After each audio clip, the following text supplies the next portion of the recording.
why doesn't the locker room have the it factor, or most of the guys don't have the it factor? And Vince literally said, most of them are millennials, and said basically that most of the guys don't have the kind of passion and hunger that the guys in the Attitude Era had. Wow. That's exactly what he said, word for word. And I was really surprised because you have a Cesaro there. You have, most of the guys there are actually Ring of Honor guys. Cesaro was crazy. Yeah, Wow. and, I'm I was shocked. surprised. I was. I really was, because to say that those guys don't have passion like you or Bateman or Hawkins, we know most real like legit wrestling fans know, especially like a Hawkins. We know that this guy loves the business. Sleeps, breathes, and craps wrestling on a daily basis. It's like I just think like, because we also had Ezekiel Jackson, we also had recently Trevor Murdoch, we also we've had talent after talent tell us almost exactly similar stories, and it's kind of like shocking to me that I see a guy like you or Hawkins or some of the others that we've mentioned, and I do see the passion in their work, even if it's 5 minutes. You could tell whether somebody's into it or not, or whether they're breathing it or not. I mean, I find it shocking. Is that like kind of pinning it on you guys, as far as you guys aren't making yourselves stars? Because that's kind of also what he said too. I mean, I gotta be honest. Like, there's so many emotions going through my head right now after hearing that. You like can my see it for yourself. Just in case you don't take my word, you can literally see it for yourself. I'll go sign up for that free month and watch that. And I don't even know if I want to watch it, because I'm amazed. I'm not amazed because it's Vince. My jaw was open the whole time you're saying that. I'm speechless. I'm angry, and I'm like, well, I expected that. So here's my take on it. We're not.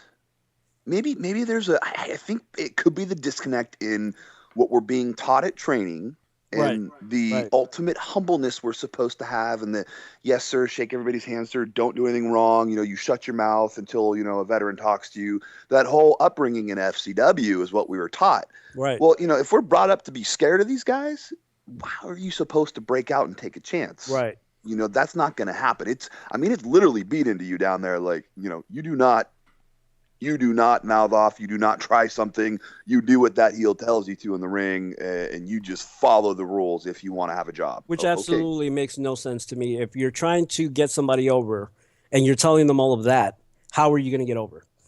You're not. And that tells me that Vince has no idea what's being taught, or at least when I was there. I don't know what it's probably changed. I don't know because I'm not there. But yeah, because why is there so many writers as opposed to what it used to be? Like, it was just Vince and Patterson, kind of booking the show. And this is exactly what Austin said. And why is there so many writers, and why is there so many different people in charge of in a sense, what you just said. You're told one thing, and we've heard this from various wrestlers that we've recently had. You're told one thing in the hallway, and then by the time you get to the Gorilla, you're told another. There's too many cooks in the kitchen, right? And there's one chef, and they're all trying to alter the recipe so it tastes good, but the chef's got his own recipe. Right. He doesn't want it changed. He says make it taste good, but don't do anything different. I don't know. I'm just amazed, and it's like. That goes to show you what a bubble Vince is in. It's like he thinks that the talent isn't stepping up, but at the same time, it's like, dude, I can't tell you how many. When I was with the company, all I did was train, study, ask questions. I eat, slept, breathed wrestling, and most of the people listening that knew me and know my story know that I was not brought up in the world of wrestling. I mean, I watched when I was a kid. I had cable cut out. I didn't come back to watch wrestling until I was like 27. And so I missed, the whole Attitude Era. And here I am playing catch up for 12 years and doing everything I can. There's no way that I didn't have the hunger and the passion. I mean, I did everything I was told. I went above and beyond. And in the end, you guys noticed we did end up breaking some rules trying to break out, and it got us in trouble. So it's like, you can't really. Yeah. When you try to be a rebel, you get scolded. Oh yeah. We got more than scolded. We got NXT'd, man. Come on. Actually, the funny thing is that NXT is actually the show that guys like myself like. Over Raw, what?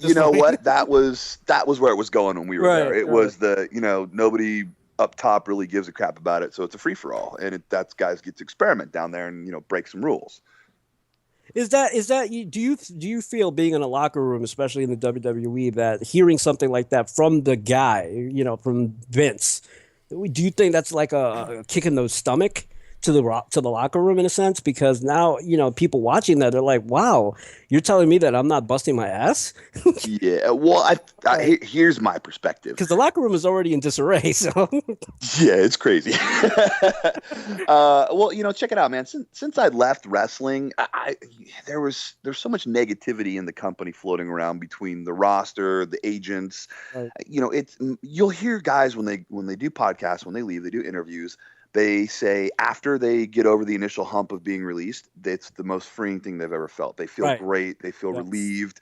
They're out of that negativity. And I've been really trying to focus on staying positive, looking forward, setting up vision boards, just not letting negativity into my life. And I'm learning to see things from a different perspective. And here's what I see.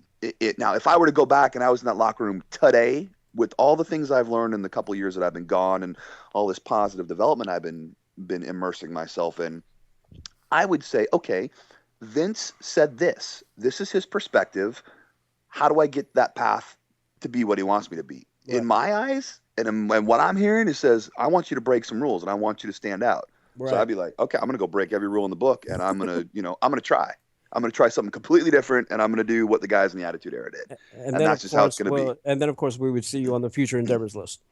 Yeah. Or you could, or it could work. It's one of those things where it's like, take right. a chance. Exactly. And if I were back, I had so many issues towards the end because we did break rules, and everybody knows my beef with Cena and everything else like that, and certain guys just didn't like me because of the mid-card mafia stuff. But at this point in my life, I would just be like, I don't care if you're a top guy, I don't care if you're the main eventer, I'm coming for you, and we're gonna have a match. Wait, is that what you would call the guys, the main event, the mid-card mafia? Because that's awesome. What's that? The mid-card mafia? I've never heard that. You've never heard that? Come on. No, I've never. I swear to God. That was his animated series. There were these 3 episodes that were semi-internet famous for a day that possibly Hawkins and I may have made a cartoon out of. I don't know. Yeah. They didn't throwing that out there. They were hilarious. They weren't like Long Island Ice Z famous, but they were going around fast. They were making their way up the ladder. We had 54,000 views in 3 days on the first episode. I'd say we did okay. Yeah, wow. If you probably made to 5 episodes, or if you guys didn't get shut down so fast, it probably would have elevated you guys like the Zack Ryder thing done. I mean, do you really? We all know what Zack Ryder's doing right now. Yeah. Yeah. We were actually, when I was at PWS, Hawkins was having.